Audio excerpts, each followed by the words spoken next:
ఈ ఆదివారపు ఆరాధనకు కూడి వచ్చిన మీ అందరికీ ప్రభు పేరట నా హృదయపూర్వకమైన వందనాలు తెలియజేస్తున్నాను. Praise the lord. హల్లెలూయా చెప్పాలందరూ గట్టిగా హల్లెలూయా. కొద్ది మాటలు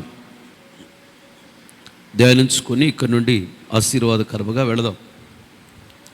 చదవండి దినవృత్తాంతముల మొదటి గ్రంథము 14వ అధ్యాయము 16, 17.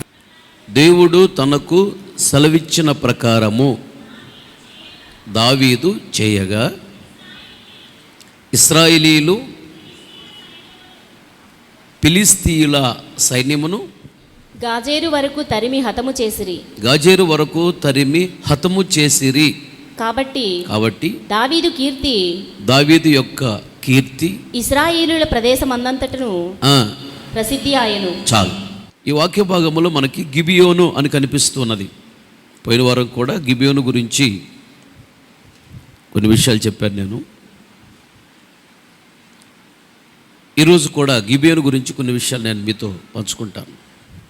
గిబియోను గురించి మనము ధ్యానించుకుందాం. గిబియోను ఇది ఒక కొండ.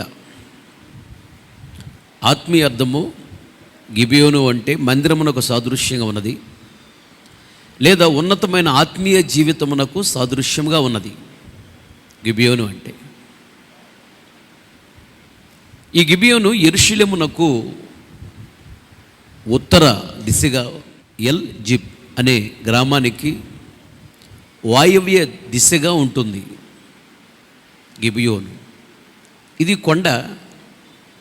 ఈ కొండ మీద ఆ రోజుల్లోనే 45 గృహాలు వరకు ఉండేయంట పూర్వకాలంలో. ఈరోజు అది ఒక పెద్ద పట్టణంగా మార్చబడింది, బాగా డెవలప్ అయింది. ఎందుకంటే అక్కడ వర్షాలు బాగా పడతాయి, లోయలు ఉన్నాయి. పడిన వర్షాలు లోయలలో నీళ్ళు అలాగే ఉండిపోతాయి. ఆ నీళ్లను వాడుకొని చక్కగా పంటలు పండించుకునేవారు. అహరోను వంశానికి, అహరోను యొక్క సంతానానికి ఆ ప్రాంతాన్ని దేవుడిచ్చాడు. అది బాగా పంటలు పండేటువంటి ఫలభరితమైన భూమి, బాగా ప్రసిద్ధి చెందినటువంటి భూమి. అహరోను సంతానానికి దేవుడిచ్చాడు. ఎందుకు ఇచ్చాడో చెప్పాను.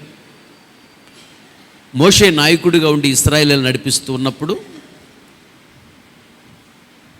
యుద్ధము జరుగుతూ ఉన్నది అమాలేకీయులకి, ఇశ్రాయేలుకి. మోషే, అహరోను, హోరు ముగ్గురు కొండ మీదకి వెళ్ళారు. మోషే చేతులెత్తి ప్రార్థన చేస్తున్నప్పుడు ఇశ్రాయేలు గెలుస్తున్నారు. మోషే చేతులు దించినప్పుడు ఇశ్రాయేలు ఓడిపోతున్నారు.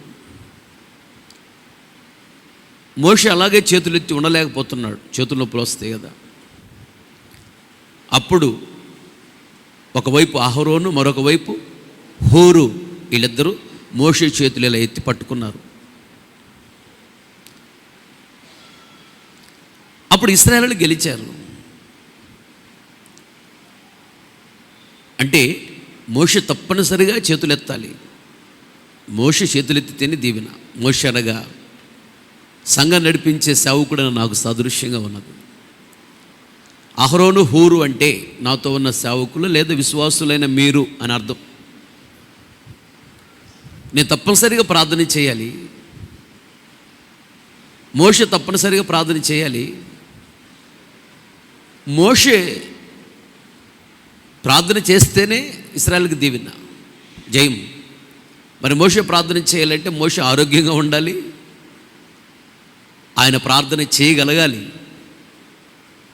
అందుకని మోషే చేతులను పైకెత్తి పట్టుకున్నారు అంటే మోషేకి సపోర్ట్గా ఉన్నారు ప్రార్థనలో అని అర్థం. అందుకు అహరోను యొక్క సంతానాన్ని దేవుడు దీవించాడు. మోషే చేస్తున్న సేవలో, మోషే మాట్లాడుతున్న మాటల్లో, మోషేకి నత్తి కదా, మాటలు అర్థం కావు, అవి విని అహరోను సమాజానికి చెప్పేవాడు. మోషే చేస్తున్న సేవలో, మోషే మాట్లాడుతున్న మాటలలో, మోషే చేస్తున్నటువంటి ప్రతి ఈ సేవా కార్యక్రమాలలో అహరోను సపోర్ట్గా ఉన్నాడు బాగా. మన దేవుడు ఎవరు? చూచుచున్న దేవుడు, అన్ని గమనిస్తూ ఉంటాడు. అహరోను యొక్క పిల్లలన్న దేవుడు బహుగా దీవించాడు. అలాగే మోషేలాగా ఇక్కడ నేను సేవ చేస్తూ ఉన్నాను. అహరోనులాగా మీరున్నారు. మోషే సేవలో అహరోను సపోర్ట్గా ఉన్నట్లుగా నేను చేస్తున్న సేవలో మీరు సపోర్ట్గా ఉండాలి. నేను ఒక మాట మాట్లాడినప్పుడు ఆ మాటకి నీ విరోధంగా మాట్లాడకూడదు అన్న చెప్పాడు, మనం చేసుకుని వెళ్ళాలి, అంతే. That's all. నేను ఒకటి చేస్తూ వెళుతున్నప్పుడు పరిచర్యలో సపోర్ట్గా ఉండాలి నువ్వు, అంతే. ఎదురు మాట్లాడుకో, ఎదురు చెప్పకూడదు. అప్పుడు నిన్ను నీ పిల్లలన్న దేవుడు బహుగా దీవిస్తాడు. నేను ప్రార్థన చేయాలి, అది మీకు దీవెన. నేను ప్రార్థన చేయాలంటే నేను ఆరోగ్యంగా ఉండాలిగా, అందుకని నా కోసం మీరు ప్రార్థన చేయాలి. మీరే అహరోన్ అంటే. అది పోయిన వారం నేను చెప్పిన విషయం. ఈ వారములో గిబియోను గురించి ఇంకొక విషయం చెప్తాను. ఇశ్రాయేలులకు ఫిలిష్తీయులకు గిబియోను అనే ప్రాంతంలో యుద్ధం జరుగుతుంది. అప్పుడు దైవజనుడు రాజు దావీదు ప్రార్థన చేశాడు, యుద్ధం జరుగుతుంది, సహాయం చేయండి అని. అప్పుడు దేవుడు చెప్పాడు ఎలా యుద్ధం చేయాలి, ఎలా చేయకూడదు అనే విషయాలు దావీదుతో చెప్పాడు. దేవుడు చెప్పినట్లుగా దావీదు నడుచుకున్నాడు. జరిగింది ఏంటంటే,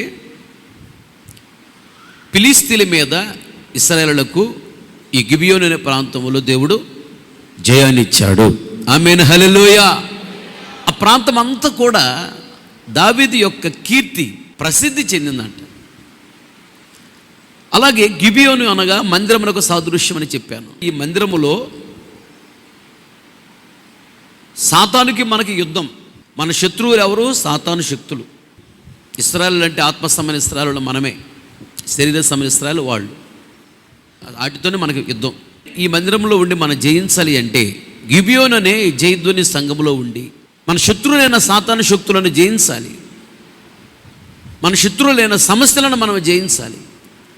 ఇక్కడ ఫిలిష్తీయులు అనగా భారీ శరీరంలో కలిగిన వాళ్ళు, మంచి హైట్ వెయిట్ ఉంటారు ఫిలిష్తీయులు. వాళ్ళ నాయకుడు ఉన్నాడు, ఎవడాడు? గొలియాతు. గొలియాతు హైట్ అంత తెలుసా? బైబిల్లో 6 మూరల జానుడు అని రాయబడి ఉంది. మూర అనగానే మన మూర కాదు. ఇశ్రాయేలు హైట్ ఉంటారు కాబట్టి వాళ్ళ మూర వేరు, మన మూర వేరు. మన మూర అంటే అడుగున్నారా, వాళ్ళ మూర అనేటప్పుడు ఇంచుమించు 2 పైన వస్తుంది. వాళ్ళ కొలతలు వేరు, మన కొలతలు వేరు. యోన 3 రాత్రింబవళ్ళు చేప కడుపులో ఉంటాడు అని రాయబడి ఉన్నది. వాళ్ళు అంటారు శుక్రవారం నుండి ఆదివారానికి 3 రోజులు ఎలా అయ్యిద్దు అంటారు. మన లెక్కలు వేరు, వాళ్ళ లెక్కలు వేరు. ఇశ్రాయేలు క్యాలెండర్ ప్రకారము అసలు 30వ తారీఖే ఉండదు వాళ్ళకి. రోజులు తేడా రావట్లేదా? వాళ్ళ క్యాలెండర్లో 28 రోజులు 29 రోజులే ఉంటాయి. మనకు 30, 31, 2 రోజులు తేడా వస్తుందా? వాళ్ళ క్యాలెండర్కి మన క్యాలెండర్కి చూడేంత తేడా ఉంది. వాళ్ళ లెక్కల ప్రకారం చెప్పారు, మన లెక్కలు కాదు. గొలియాతు యొక్క హైటు 6 మూరల జానడంటే నువ్వు మామూలుగా చూసుకోగాక వాళ్ళ లెక్కల ప్రకారము 12 అడుగుల 4 అంగుళాలు. అటు పొర్రే 2 అడుగులు ఉందంట. ఇది మనకెంత ఉండదు? 1/2 అడుగు ఉండిద్ది. 2 అడుగులు ఉందంట పొర్రే. ఇంకా ఆలోచించావా ఎంత ఆజానుబాహులో? ఫిలిష్తీయులు అనగా భారీ శరీరంలో కలిగిన వాళ్ళు, మంచి హైట్ వెయిట్ ఉంటారు. ఫిలిష్తీయులను ఇశ్రాయేలు జయించారు అనగా దాని అర్థం ఏంటంటే పెద్ద పెద్ద సమస్యలను నువ్వు జయిస్తావు అని అర్థం. ఆమె చెప్పండి, ఆమె చెప్పమని కూడా నేను చెప్పాలా? కొత్తగా మందిరానికి వచ్చిన వాళ్ళగా ఉన్నారు. ఫిలిష్తీయులు అనగా పెద్ద పెద్ద శరీరం కలిగిన వాళ్ళు, అనగా పెద్ద సమస్యలు, పెద్ద పెద్ద సమస్యలు ఉన్నాయేమో నీకు. అప్పుల సమస్య, రోగాలే పెద్ద సమస్యలాగా మారిపోయాయేమో, దరిద్రత పెద్ద సమస్యగా మారిపోయిందేమో, ఈ కష్టాలు, కన్నీళ్ళు, కోర్టు కేసులు, పోలీస్ కేసులని, నిందలు, అవమానాలు, దరిద్రత, ఇవన్నీ పెద్ద సమస్యలుగా మారిపోయాయేమో నీకు. ఏమీ కంగారు పడాల్సిన అవసరం లేదు. గిబియోను అనేటువంటి మందిరంలో నువ్వు అడిగిపెట్టావు. ఇక్కడ సాతానికి మనకి యుద్ధం, సమస్యలతో మనకి యుద్ధం. అయితే ఫిలిష్తీయులు అనే సాతాను శక్తులను, ఫిలిష్తీయులు అనే పెద్ద పెద్ద సమస్యలను ఈ రోజు నుండి నువ్వు జయించబోతున్నావు. గట్టిగా చెప్పలు కొడుతూ దేవుని నామమున మహిమపరచు. గట్టిగా ఆమె హల్లెలూయా. గిబియోను అనే ఈ మందిరంలో నువ్వు జయిస్తావు. ధైర్యంగా ఉండే, ఏం కాదు. గిబియోనులో దావీదు ఇశ్రాయేలును తీసుకొని వెళ్ళి ఫిలిష్తీయుల మీద జయం పొందాడు.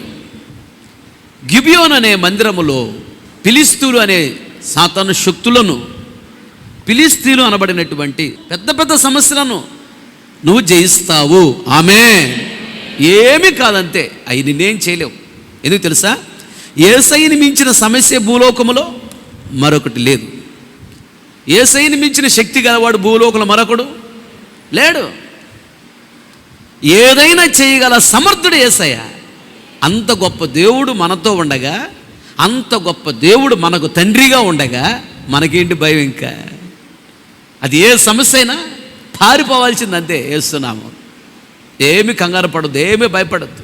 నువ్వు ఒకవేళ సమస్యలను చూసి, సాతాను శక్తులను చూసి భయపడుతున్నావు అంటే దాని అర్థం ఏంటి తెలుసా? నువ్వు దేవుణ్ణి నమ్మలేదని అర్థం.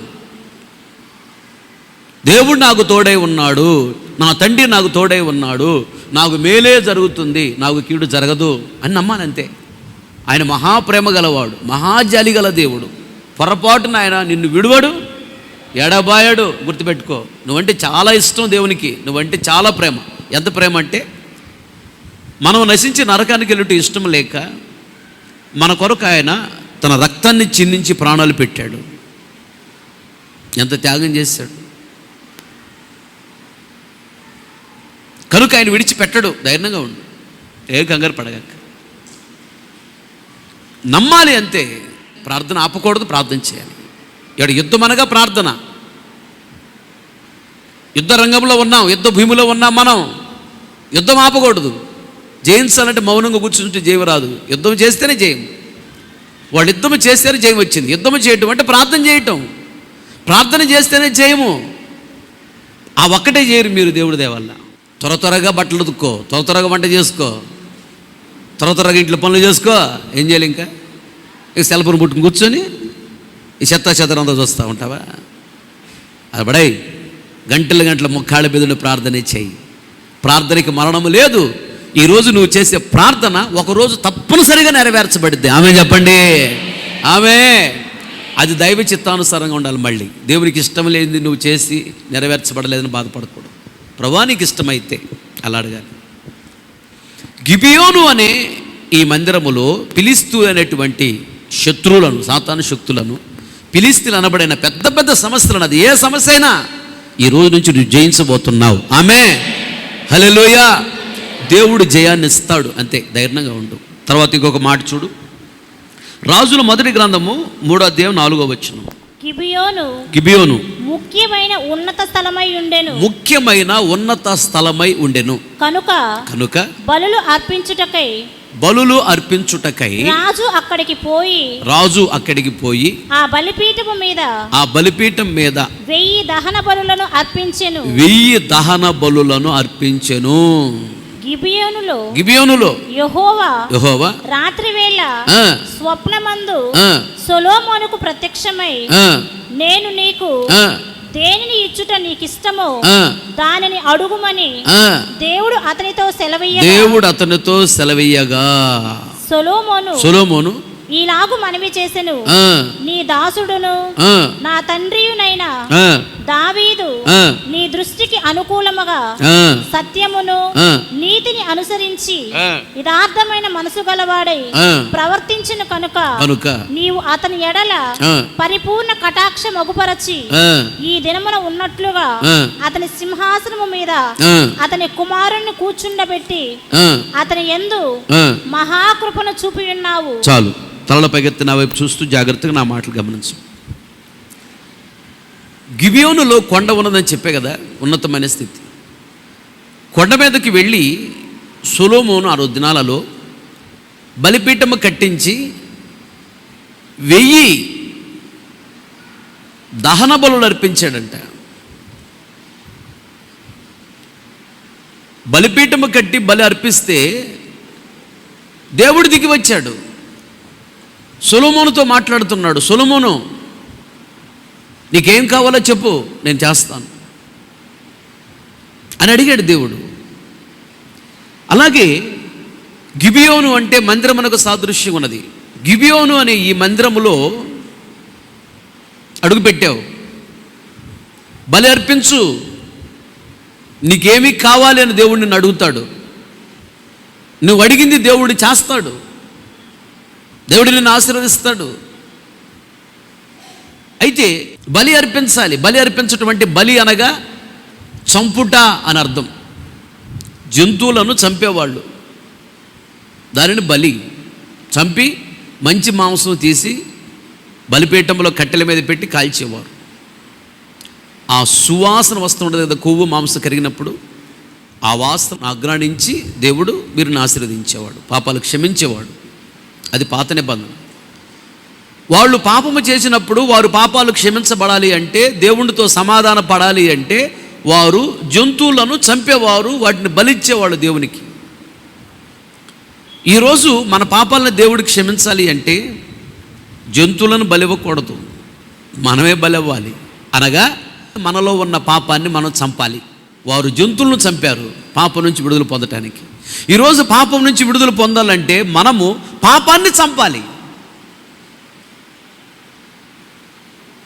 అనగా దేవా, నాలో చెడ్డ అలవాట్లు ఉన్నాయి, చెడ్డ ఆచారాలు ఉన్నాయి, చెడ్డ పద్ధతులు ఉన్నాయి, చెడు చూపు నాలో ఉన్నది, చెడు మాట నాలో ఉన్నది, చెడు ప్రవర్తన నాలో ఉన్నది, చెడు క్రియలు నాలో ఉన్నాయి.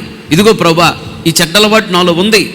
ఇదిగో సినిమాలు, ఈ సీరియల్, ఈ బూతులు, అబద్ధాలు, సాడీలు, మందు, సిగరెట్లు, పాన్పరాగ్ ఇవన్నీ నాలో ఉన్నాయి. ప్రభా, నన్ను క్షమించు, ఇంక నేను ఎప్పుడు చేయను, ఇక నేను జాగ్రత్తగా ఉంటా, నువ్వు ఎలా చెప్తే అలా చేస్తా, ఎలా నడిపిస్తే అలా నడుస్తా అని పాపాన్ని ఒప్పుకొని ఎప్పుడైతే నువ్వు విడిచిపెడతావో నువ్వు పాపాన్ని చంపావు అని అర్థం. అనగా దేవునికి బలిపీఠము కట్టి బలి అర్పించావు. దేవునికి స్తోత్రం. బలిపీఠము కట్టుకొనుట అనగా హృదయాన్ని కట్టుకొనుట. బలిపీఠము కట్టి బలి అర్పించటం అంటే హృదయంలో దాగి ఉన్న పాపాన్ని చంపాలి. జంతువును చంపి దాన్ని కాల్చినప్పుడు బూడిద మిగులుతుంది. అలాగే పాపాన్ని ఒప్పుకొని విడిచిపెట్టి పాపము చేయనని తీర్మానం చేసుకొని పాపము చేయకుండా బ్రతుకుతూ ఉన్నప్పుడు బూడిదనే సాక్ష్యం మిగులుతుంది. ఆమేన్, హల్లెలూయా. ఇది కావాలి దేవునికి. ఈ బూడిదని తీసుకెళ్లి ఊరి చివర పరిశుద్ధమైన స్థలంలో వేస్తారంట. అది పరిశుద్ధమైన స్థలమే, ఇబడితే వేయకూడదు. అక్కడ బూడిద అక్కడ వేస్తారంట. సాక్ష్యమే పరిశుద్ధమైన స్థలం అని పరలోక రాజ్యానికి మనం తీసుకెళ్తుంది. అయితే ఈ బలిపీఠంలో దాగి ఉన్న సత్యం ఏంటంటే, ఇదిగో ఇది బలిపీఠం అనుకుందాం.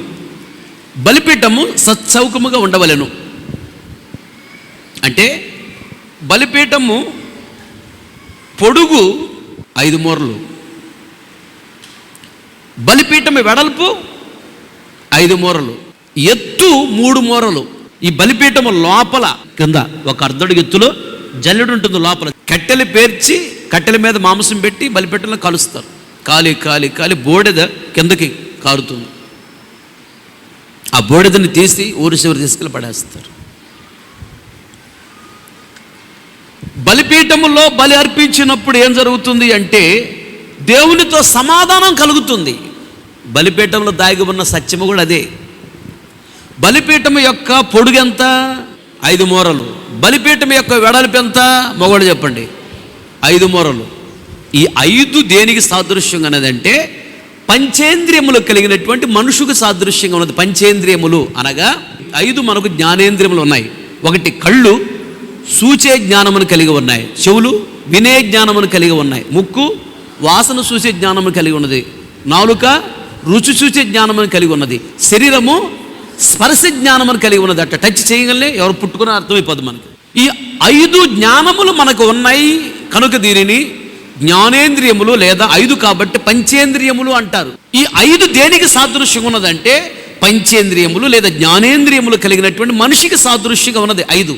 ఎత్తు 3 దేనికి సాదృశ్యంగా ఉన్నది అంటే తండ్రి కుమార పరిశుద్ధాత్మ ఏకదేవుడు, దేవునికి సాదృశ్యంగా ఉన్నది. బలిపీఠములో 5 అనే మనిషి 3 అనేటువంటి దేవుడు కలిసి ఉన్నారు బలిపీఠములో.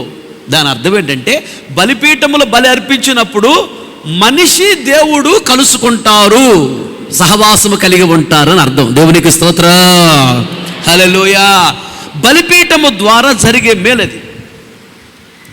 చదవండి ఆ మాటలు. నిర్గమాకాండం 27:1 మరియు 5 మూరల పొడుగు 5 మూరల వెడల్పు గల 5 మూరల వెడల్పు గల బలిపీఠమును తుమ్మకర్రతో నీవు చేయవలెను. తుమ్మకర్రతో నువ్వు చేయవలెను. ఆ బలిపీఠము సచ్చౌకముగా ఉండవలెను. అనగా 5 మూరల పొడుగు 5 మూరల వెడల్పు సమానంగా ఉంటుంది. పొడుగు వెడల్పు.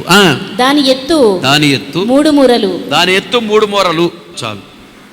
ఇప్పుడు లేవీకాండము 6:10 యాజకుడు తన సన్న నార నిలువు టంగిని తొడుగుకొని తన మానమునకు తన నార లాగును తొడుగుకొని బలిపీఠము మీద అగ్ని దహించు దహన బలి ద్రవ్యపు బూడిదను అదుగో దహన బలి ద్రవ్యపు బూడిద ఎత్తి బలిపీఠమునొద్ద దానిని పోసి. చాలు.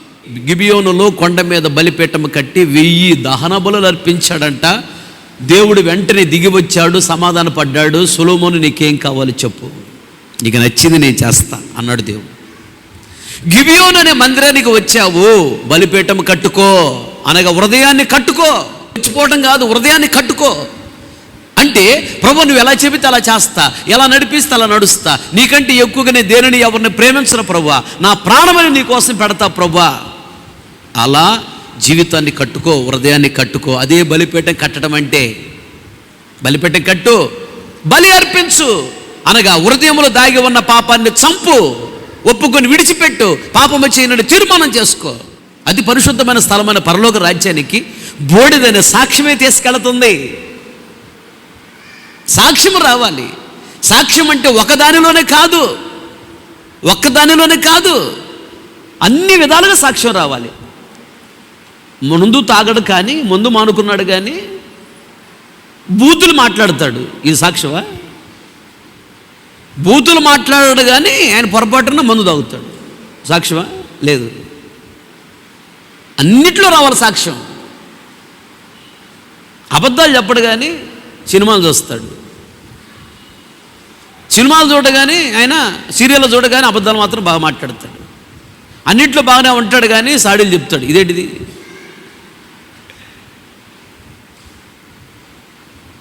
అన్ని విషయాలలో సాక్ష్యం రావాలి. ఏదో ఒక్కటి కాదు. ఒక భార్యతోనే కాపురం చేస్తున్నావు, ఒక భర్తతోనే కాపురం చేస్తున్నావు కానీ బూతులు మాట్లాడతావు, అబద్ధాలు మాట్లాడుతున్నావు, సాడీలు చెప్తున్నావు, తగాదాలు పెట్టుకుంటున్నావు,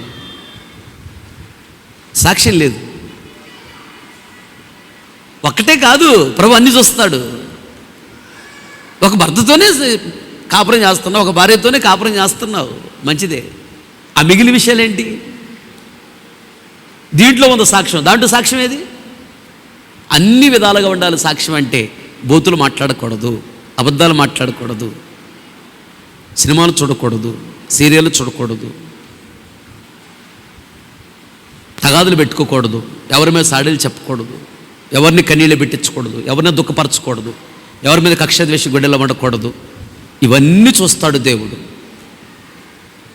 ఉదాహరణకి 10వ తరగతి పరీక్ష రాసావు, ఎన్ని సబ్జెక్టులు? 6 5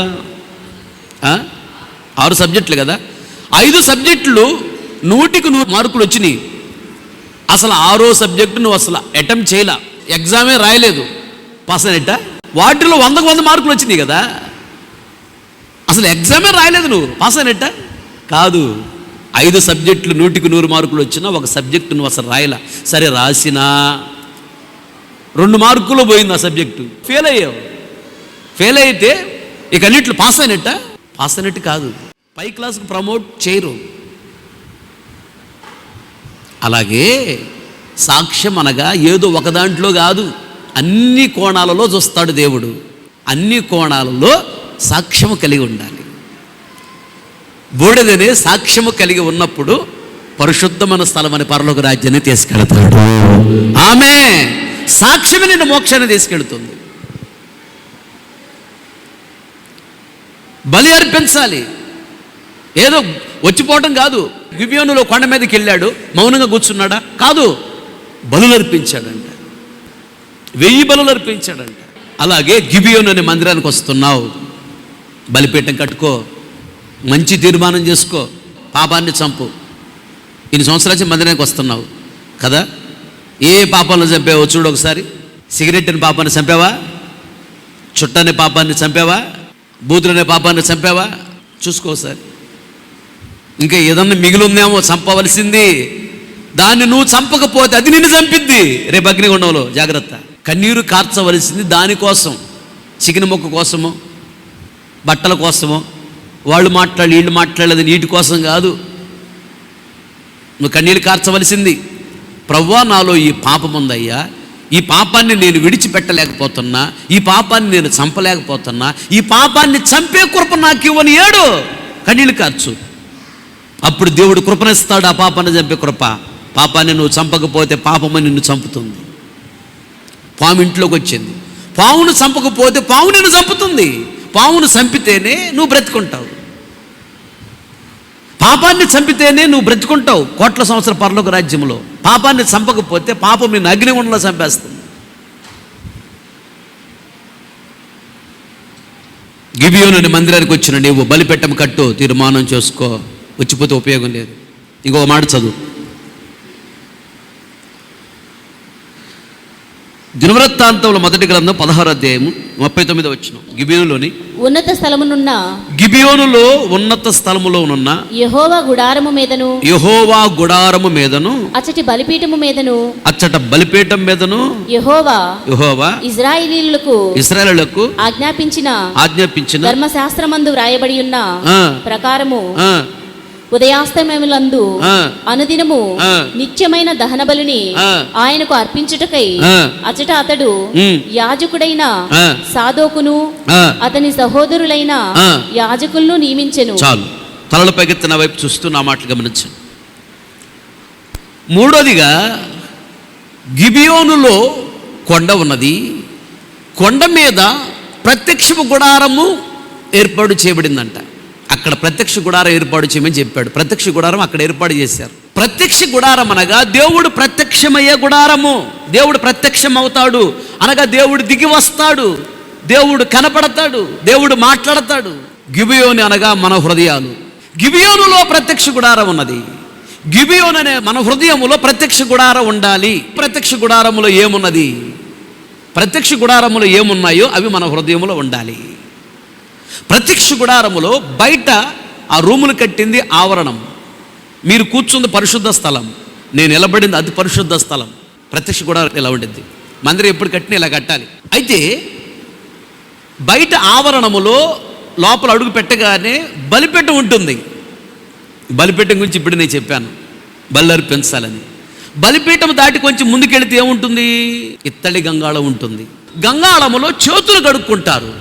చేతులు కడుక్కొనట అనగా దాని అర్థం ఏంటంటే, చాలాసార్లు చెప్పా, కుడి చేయి అనగా మేలు అని తెలిసి కూడా నువ్వు మేలు చేయటల్లా. ఎడమ చేయి కడుక్కోవాలి అనగా తప్పు అని తెలిసి కూడా నువ్వు తప్పు చేస్తున్నావు. ఆ తప్పుని విడిచిపెట్టి సరి చేసుకో. ఎడమ చేయి కడుక్కో అంటే దాని అర్థం అది. ఈ రెండు చేతులు కడుక్కోవాలి. గిబియోనులో కొండ మీద ప్రత్యక్ష గుడారం ఉన్నది. గిబియోను అని నీ హృదయములో ప్రత్యక్ష గుడారం ఉండాలి. అప్పుడు దేవుడు ఆ గిబియోనులో కొండ మీద ఉన్న ప్రత్యక్ష గుడారం మీదకి దిగి వచ్చేవాడంట. గుడారంలోకి నీ హృదయములో ప్రత్యక్ష గుడారం ఉంటే నీ హృదయములకు దేవుడే దిగి వస్తాడు. ఆమేన్, హల్లెలూయా. హృదయములకు దేవుడు దిగి రావాలంటే హృదయములో దేవునికి అనుకూలమైన, దేవుడు దిగి వచ్చేటట్లుగా, దేవుడు దిగి రావటానికి అనుకూలమైన పరిస్థితి, దేవుడు దిగి రావటానికి అనుకూలమైనటువంటి ప్రత్యక్ష గుడారం నీ హృదయంలో ఉండాలి. మన హృదయంలో ప్రత్యక్ష గుడారం ఉంటే మన హృదయంలోకి దేవుడు దిగి వస్తాడు. హృదయంలోనే ఉంటాడు, నీ హృదయంలో ఉంటాడు. నీకు ఆలోచన చెప్తాడు, నువ్వు నడవలసిన మార్గం నడిపిస్తాడు. తర్వాత ఏం చేస్తాడు తెలుసా? నిన్ను ఒక ఉన్నతమైన స్థితిలోకి తీసుకుని పెడతాడు. అనగా ప్రపంచమంతా దేవుడు నిన్ను గణపరచగలడు. ఆమేన్. నీ హృదయంలో దేవుడు నివసిస్తే, దేవుడు నీ హృదయంలోకి దిగి రావాలి అంటే ప్రత్యక్ష గుడారం నీ హృదయంలో ఉండాలి. అనగా ప్రత్యక్ష గుడారములో ఉన్నటువంటి ఆ ఉపకరణములు, ఆ పాత్రలు నీ హృదయంలో ఉండాలి. బలిపీఠం ఉండాలి, బలులు అర్పించే అనుభవం ఉండాలి, పాపాన్ని విడిచిపెట్టే అనుభవం. గంగాళం ఉండాలి హృదయంలో. గంగాళం అనగా రెండు చేతులు కడుక్కోవటం. అక్కడి నుంచి పరిశుద్ధ స్థలంలోకి వస్తే, ఇది పరిశుద్ధ స్థలం. పరిశుద్ధ స్థలములోకి రాగానే ఎడమ చేతి వైపు ఏముంటుంది? అటువైపున నువ్వు లోపల అడుగు పెట్టగానే అటు ఎడమ వైపున ఉండేది దీపవృక్షం. ఇక్కడేముంటుంది? ధూపవేదిక. అక్కడే ఉంటుంది అటువైపున సన్నిధి రొట్టెల బల్ల. దీపవృక్షం ఉంటుంది ఎడమవైపున. దీపవృక్షము దేనికి సాదృశ్యం ఉన్నదంటే, దీపవృక్షంలో దీపాలు రాత్రింబవలు వెలుగుతూ ఉంటాయి. లోపల 7 దీపాలు ఉంటాయి. దీపాలలో లచ్చమైన ఒలివల నూనె పోస్తారు. ఉదయం సాయంత్రం వెలుగుతూ ఉండాలి. ఉదయాన్నే లోపలికి వెళ్తాడు పెద్ద పాస్టర్ గారు, వెళ్ళి ఒత్తులు రాత్రి అంతా కాలి ఉంటాయి కదా, నల్లగా ఉంటాయి కదా, బంగారపు కత్తెర తీసుకొని ఆ కాలిన ఒత్తుల్ని అటు కత్తిరిస్తాడు. ఒక బంగారపు పాత్రలోకి తీసుకుంటాడు కత్తిరించిన వాటిని. ఒత్తులు ఇంకొంచెం పైకి లేపుతాడు. రాత్రి అంతా మండి ఉన్నాయి కదా, ఆయిల్ అయిపోయింది కదా, మరలా ఒలివల నూనె పోస్తాడు. పగలంతా మండుతాయి కదా, మళ్ళీ సాయంత్రం వస్తాడు. ఒత్తులు మళ్ళీ ఏమన్నా నల్లగా కాలిపోయి ఉంటే ఒత్తులు మళ్ళీ కత్తిరిస్తాడు, కొంచెం పైకి లేపుతాడు, మళ్ళీ ఒలివల నూనె పోస్తాడు. దీపవృక్షము క్రొత్త నిబంధన సంఘములకు సాదృశ్యంగా ఉన్నది. దీపవృక్షములు దీపాలు ఎల్లప్పుడూ వెలుగుతూ ఉండాలి. అలాగే క్రొత్త నిబంధన సంఘమనబడిన మనము ఎల్లప్పుడూ ఆత్మీయ జీవితంలో వెలుగుతూనే ఉండాలి. ఆమేన్. దేవుని దృష్టిలో వెలగటం అనగా పరిశుద్ధత. వెలుగుతూ ఉండాలి ఎల్లప్పుడు, అనగా ఎల్లప్పుడూ పరిశుద్ధంగా ఉండాలని అర్థం. ఒత్తులు ఉదయం సాయంత్రం కత్తిరించాలి అనగా ఉదయం సాయంత్రం ప్రార్థన చేసుకొని పాపాన్ని కత్తిరించుకోవాలని అర్థం. ఉదయం సాయంత్రం నూనె పోయాలి అంటే ఉదయం సాయంత్రం నువ్వు ఆత్మలు ఆనందిస్తూ ఉండాలి. ప్రార్థన చేసుకున్నప్పుడు ఆత్మలు ఆనందిస్తూ ఉండాలి. నూనె అంటే అభిషేకానికి సాదృశ్యం. కత్తిరించుకోవటం అంటే ప్రార్థనకు సాదృశ్యం. ఉదయం సాయంత్రం ప్రార్థన చేసుకొని పాపాలను విడిచిపెట్టాలి. అది బంగారపు దీపవృక్షము. బంగారం అనగా విశ్వాసమునకు సాదృశ్యము. బంగారం అనగా దైవ లక్షణములకు సాదృశ్యం. ఇది దీపవృక్షం. దీపవృక్షంలో దాగిన సత్యం. గిబియోనులో కొండ మీద ప్రత్యక్ష గుడారం ఉన్నది, గుడారములో దీపవృక్షం ఉన్నది. గిబియోను అనే మన హృదయములో ప్రత్యక్ష గుడారం ఉండాలి. ప్రత్యక్ష గుడారం అనగా ఇక్కడ దాని అర్థము దేవుడు దిగి రావటానికి అనుకూలమైన పరిస్థితి మన హృదయంలో ఉండాలి. ప్రత్యక్ష గుడారములో పరిశుద్ధ స్థలంలో ధూపవేదిక ఉన్నది. ధూపవేదిక మీద బంగారపు గిన్నె ఉంటుంది. బంగారపు గిన్నెలో ఆ బయట ఉన్నటువంటి బలిపీఠంలో ఉన్న నిప్పులు తీసుకొచ్చి దానిలో వేసి సుగంధ ధూప ద్రవ్యము దాంట్లో వేయాలి. ఉదయం సాయంత్రం అలా వేస్తే ఉదయం సాయంత్రం సువాసనతో కూడినటువంటి పొగలు ఆ ప్రత్యక్ష గుడారం అంత లోపల వ్యాపిస్తాయి. ఉదయం సాయంత్రము ధూపం వేయాలి అంటే ఉదయం సాయంత్రము ప్రార్థన చేయాలి, సువాసన వెదజల్లాలి. నువ్వు ప్రార్థన చేస్తే ప్రార్థనలో నుండి దేవునికి సువాసన రావాలి. నువ్వు ఉదయం సాయంత్రం ప్రార్థన చేస్తే ఆ ప్రార్థన దేవునికి సువాసనగా ఉండాలి. నీ ప్రార్థన దేవుడికి నచ్చితే వెంటనే నీకు దర్శనం కలుగుతుంది. గుర్తుపెట్టుకో, ఇట్ ఇస్ రైట్. నేను చెప్తుంటా ప్రతిరోజు ప్రభు నాతో మాట్లాడాడు. ఈరోజు ఉదయం కూడా ప్రభు మాట్లాడాడు. ఏదో ఒక మార్గంలో కొన్ని వెళుతున్నావు, ఆ మార్గం ఇరుకు అవుతుంది, ఆ మార్గంలో ముందుకు నువ్వు వెళ్ళలేవు అని ప్రభు నాతో అన్నాడు. అది ఏ మార్గం ప్రభు? ఏంటి ప్రభు? దర్శనంలో చూపించాడు. తప్పించు ప్రభు, అదేంటి చెప్పు ప్రభు, సరి చేసుకుంటా. ఆ మార్గం వెళ్ళను ప్రభు, నువ్వు చెప్పినట్టే నీకు ఇష్టమైన మార్గంలో నడుస్తా, నీకు ఇష్టం లేని మార్గంలోకి వెళ్ళను అని ప్రభుని అన్నాను. అప్పుడు ప్రభు చూపించాడు మళ్ళీ మంచి మార్గం. అంటే ఆలోచనలో మనం ఏదైనా ఒకటి అనుకున్నప్పుడు అది నాకు ఇష్టం లేదు ఆ మార్గం అని ప్రభువుకు బయలుపరుస్తాడనమాట. ఓహో అలా ఆలోచించకూడదు మనము, అది వద్దు అని దాన్ని మానేస్తాం. నన్ను దీవించు ప్రభువా అని ప్రార్థన చేస్తున్నప్పుడు భోజనం నిండుగా ఉన్నది తీసుకొచ్చి నా ముందు పెట్టాడు, తిను అని ఆశీర్వాదం అర్థం. నీ ప్రార్థన సువాసనగా ఉంటే, నీ ప్రార్థన దేవునికి నచ్చితే గాబ్రియేలు దేవదూతను పంపిస్తాడు నీతో మాట్లాడమని, నీకు సమాధానం చెప్పమని. అప్పుడు గాబ్రియేలు దేవదూత వచ్చి దేవుడు ఇలా దీవించబోతున్నాడు, ఇలా నేను గణపరచబోతున్నాడు, ఇలా దేవుడు నేను ఆశీర్వదించబోతున్నాడు, ఇదిగో భోజనం పంపించాడు, ఇదిగో భోజనం తిని నీ ముందు పెట్టేస్తాడు.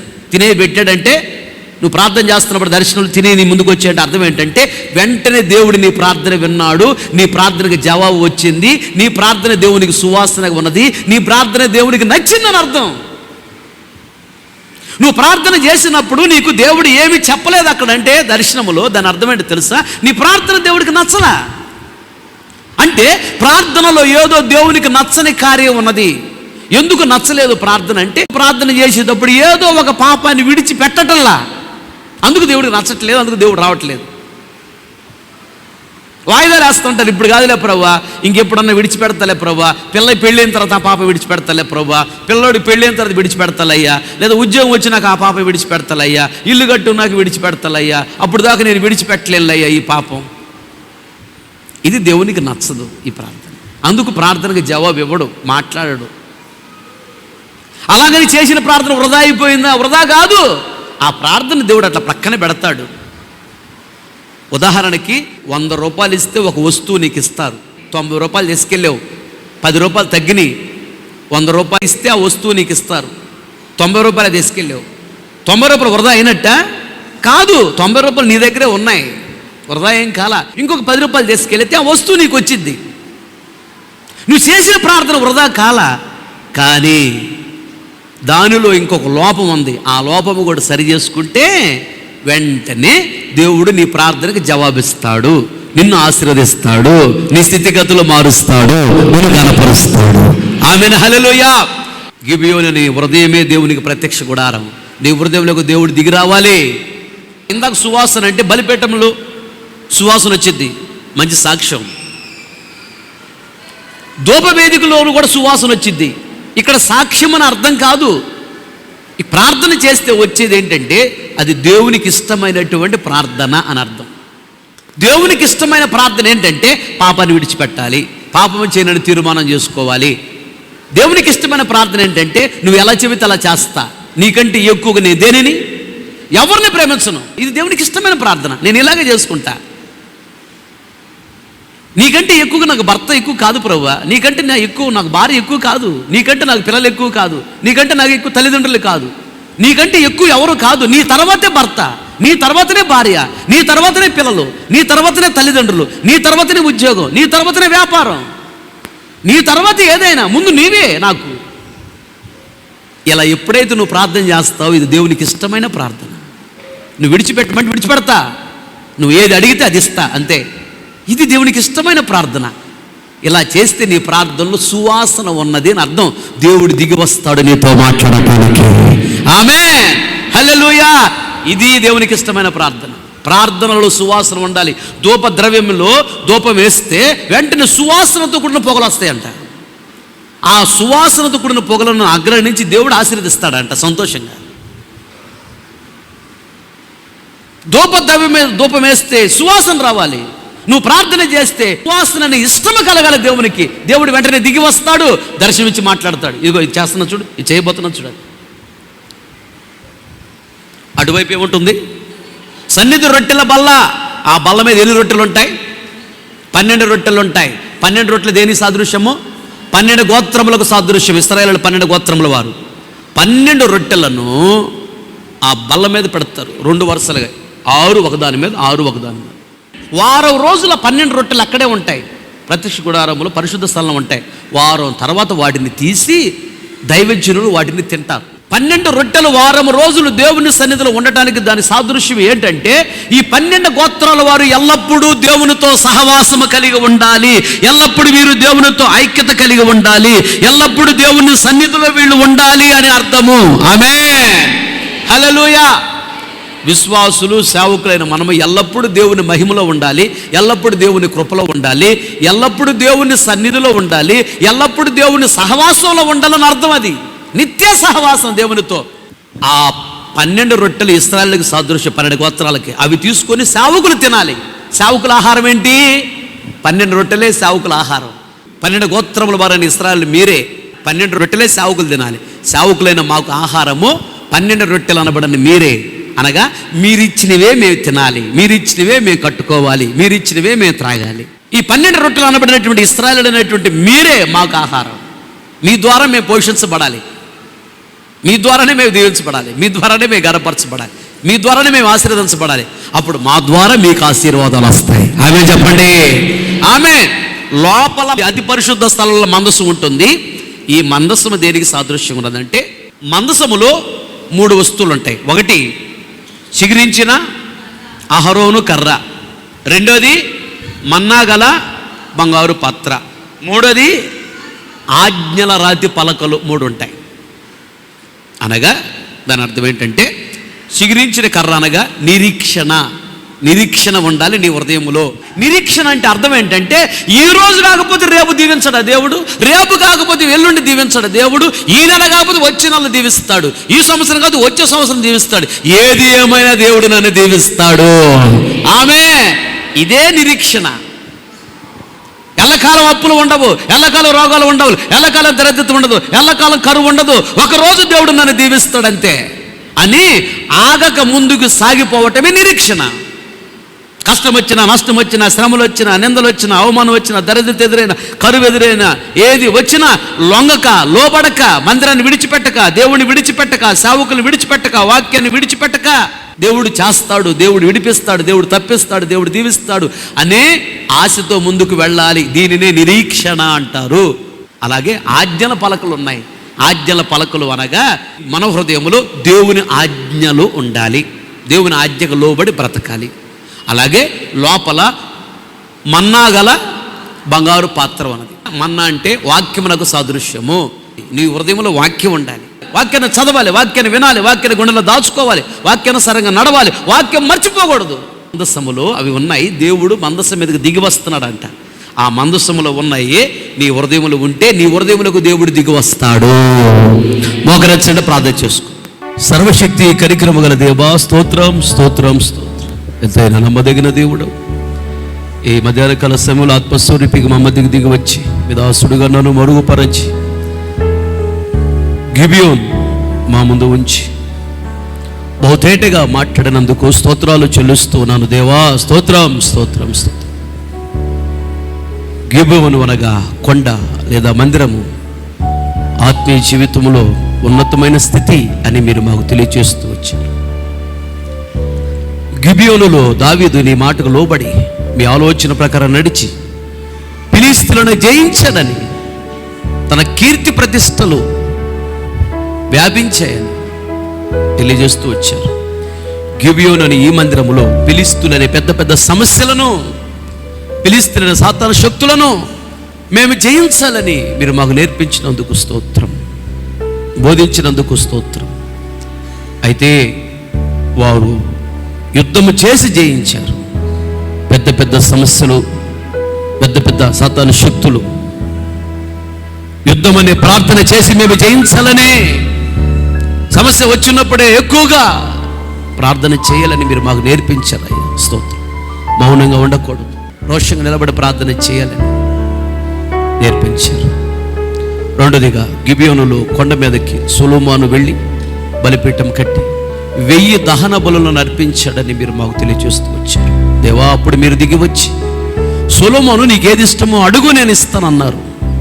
అలాగే గిబియోను ఈ మందిరములో దేవా మేము బలిపీఠం కట్టాలని, అనగా హృదయాన్ని కట్టుకోవాలని, తీర్మానం చేసుకోవాలని, బలి అర్పించాలి అనగా నీకు ఇష్టం లేని పాపాన్ని ఒప్పుకొని విడిచిపెట్టి పాపము చేయనని తీర్మానం చేసుకోవాలని, బలి అర్పించినప్పుడు బోడని మిగిలినట్టుగా సాక్ష్యము మిగలాలని, సాక్ష్యము రావాలని తెలియజేస్తారు. స్తోత్రం స్తోత్రం. అప్పుడే దేవా మీతో మాకు సమాధానం ఉంటుంది, అప్పుడే మేము దీవెన పొందగలమని, అప్పుడే ఘనపరచబడగలమని, అప్పుడే మేము అడిగినవని మీ దగ్గర పొందుకోగలమని మీరు మాట్లాడినందుకు స్తోత్రం స్తోత్రం స్తోత్రం. మూడోది, గిబియోనులో కొండ మీద ప్రత్యక్ష గుడారం ఉన్నది. దేవా మీరు ప్రత్యక్షమయ్యే గుడారమే ప్రత్యక్ష గుడారం. ఆ గుడారంలో మీరు ప్రత్యక్షం అవుతున్నారు, మీరు దిగి వస్తున్నారు. అది ప్రత్యక్ష గుడారం. గిబియోను అనే మా హృదయములో ప్రత్యక్ష గుడారం ఉండాలని, ప్రత్యక్ష గుడారం అనగా మీరు మా హృదయంలోకి దిగి రావాలంటే అనుకూలమైనటువంటి పరిస్థితులు మా హృదయంలో ఉండాలని మీరు మాకు తెలియజేస్తూ వచ్చారు. ప్రత్యక్ష గుడారములో బలిపీఠం ఉన్నది, అనగా పాపాన్ని ఒప్పుకొని విడిచిపెట్టాలి. గంగాళం ఉన్నది, 2 చేతులు కడుక్కోవాలని, కుడి చేయి మేలు అని తెలిసి కూడా మేలు చేయటం లేదా, దాన్ని సరి చేసుకోవాలి. ఎడమ చేయి తప్పని తెలిసి కూడా తప్పు చేస్తున్నారా, సరి చేసుకో. పరిశుద్ధ స్థలములో లోపల అడుగు పెట్టగానే ఎడ చేతి వైపులది దీపవృక్షం ఉంటుంది. దీపాలు ఎల్లప్పుడూ వెలుగుతూ ఉండాలి, అనగా ఎల్లప్పుడూ మేము పరిశుద్ధంగా ఉండాలని. ఉదయం సాయంత్రం ఒత్తులు కత్తిరించుకోవాలి, అనగా ఉదయం సాయంత్రం పాపాన్ని ఒప్పుకొని విడిచిపెట్టాలని. ఉదయం సాయంత్రం నూనె పోయాలి, అనగా ఉదయం సాయంత్రం ఆత్మలో ఆనందించే వారంగా ఉండాలని మీరు మాకు తెలియజేస్తారు. ధూప వేదిక ఉంటుంది, పరిశుద్ధ స్థలానికి అతి పరిశుద్ధ స్థలానికి మధ్యలో కట్టన దగ్గర ధూప వేదిక ఉంటుంది. ధూప వేదిక మీద బంగారపు గిన్నె ఉంటుంది, దానిలో నిప్పులు ఉంటాయి. నిప్పుల మీద ప్రధాన యాజకుడు ఉదయం సాయంత్రం ధూపం వేయాలి. సువాసనతో కూడిన పొగలు వెదజల్లుతూ ఉంటాయి. ఉదయం సాయంత్రము పొగ రావాలి, అనగా ఉదయం సాయంత్రం ప్రార్థన చేయాలని, ఆ పొగ కూడా సువాసనగా ఉండాలని, అనగా మేము చేసే ప్రార్థన నీకు ఇష్టముగా ఉండాలని మీరు మాట్లాడారయ్యా. మీకు ఇష్టమైన ప్రార్థన మేము చేయాలి. మీకు ఇష్టమైన ప్రార్థన అనగా పాపాన్ని విడిచిపెట్టే ప్రార్థన, పాపము చేయనని తీర్మానం చేసుకునే ప్రార్థన, నీకంటే ఎక్కువగా దేనిని ఎవరిని ప్రేమించననే ప్రార్థన. నువ్వు అడిగితే ఏదైనా ఇస్తాను ప్రభువా, నువ్వు విడిచిపెట్టమంటే ఏదైనా నేను విడిచిపెడతాను, సిద్ధమో. ఇది నీకు ఇష్టమైన ప్రార్థనని మీరు మాకు తెలియజేస్తారయ్యా, నీకు స్తోత్రం. ఉదయం సాయంత్రం ధూపం వేయాలి, సువాసనతో కూడిన పొగలు రావాలి. ఉదయం సాయంత్రం ప్రార్థన చేయాలి. ప్రార్థనలో సువాసననే మీకు ఇష్టం ఉండాలి, మీకు ఇష్టాన్ని కలిగించేటట్టుగా మా ప్రార్థన ఉండాలి. అప్పుడే దేవా మీరు దిగి వస్తారు, అప్పుడే దిగి వచ్చి సమాధానం ఇస్తారని, దర్శనమిచ్చి మాట్లాడతారని తెలియజేస్తారు. స్తోత్రం. పరిశుద్ధ స్థలములో కుడివైపున సన్నిధి రొట్టెల బల ఉంటుంది. 12 రొట్టెలు ఉండాలి, అనగా 12 గోత్రముల వారి ఇశ్రాయేలుకి సాదృశ్యం, విశ్వాసులకు సాదృశ్యం. ఈ వారం రోజులు అక్కడ ఉండాలి, అనగా మేము ఎల్లప్పుడూ నీ సన్నిధిలో ఉండేవారంగా ఉండాలని, ఎల్లప్పుడూ నీ మహిమలో ఉండాలి, ఎల్లప్పుడూ నీ కృపలో ఉండాలని, నిత్య సహవాసము నీతో కలిగి ఉండాలని మాకు బోధించారయ్యా. స్తోత్రం. ఆ 12 రొట్టెలే తర్వాత సేవకులు తినాలని, ఆ 12 రొట్టెలే సేవకులకు ఆహారం. 12 రొట్టెలు అనబడినటువంటి విశ్వాసులే సేవకులకు ఆహారం అని, సేవకుల యొక్క అవసరత తీర్చేవారుగా ఉండాలని మీరు నేర్పించారు. స్తోత్రం. అలాగే అతి పరిశుద్ధ స్థలంలో మందసం ఉంటుంది. మందసములు 3 వస్తువులు ఉన్నాయి. చిగురించిన అహరోను కర్ర, అనగా నిరీక్షణ కలిగి ఉండాలి. ఎన్ని వచ్చినా నా మంచికి అనుకొని, ఏది చేసినా నా దేవుడు నాకు మేలే చేస్తాడు, కీడు చేయడని తలంచుకొని ఆగిపోక ఆత్మీయ యాత్రలు ముందుకు సాగిపోవాలని, మందిరాన్ని విడిచిపెట్టక, సహవాసాన్ని విడిచిపెట్టక, దేవ నిన్ను విడిచిపెట్టక, సేవకులను విడిచిపెట్టకుండా ముందుకు సాగిపోవాలని దేవుడు ఒక రోజు నన్ను దీవిస్తాడు, ఒక రోజు నన్ను తప్పిస్తాడు, ఒక రోజు విడిపిస్తాడు. నిరీక్షణతో ముందుకు వెళ్ళాలి. అదే అహరోను చిగురించిన కర్ర. మన్నాగల బంగారు పాత్ర, అనగా వాక్యాన్ని జాగ్రత్తగా వినాలి, వాక్యాన్ని గుండెల్లో దాచుకోవాలి, వాక్యానుసారంగా నడవాలి, వాక్యాన్ని మర్చిపోకూడదని, వాక్యమే చాలా విలువైనది, వాక్యమే మీ పరలోక రాజ్యాన్ని మమ్మల్ని తీసుకుని వస్తుందని, వాక్యమే పరలోకంలో ప్రతి ఆశీర్వాదం నా దగ్గర తెచ్చిపెడుతుందని, వాక్యమే యేసయ్య మీరై ఉన్నారు, గుండెల్లో వాక్యం లేకపోతే యేసయ్య గుండెల్లో మీరు లేరని తెలియజేస్తారు. మందసములో 3దిగా ఆజ్ఞల పలకలు ఉన్నాయి.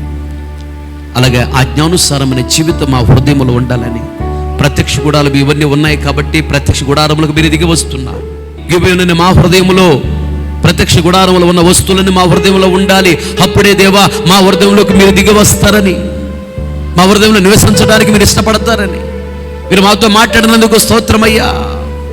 నీకు కలిగిన పరిపూర్ణతకు ఎదిగించి మీ రాజ్య వారసులుగా మార్చి మీ రాజ్యానికి మమ్మల్ని మీరు తీసుకుని వెళతారని మీరు మాతో మాట్లాడినందుకు స్తోత్రం.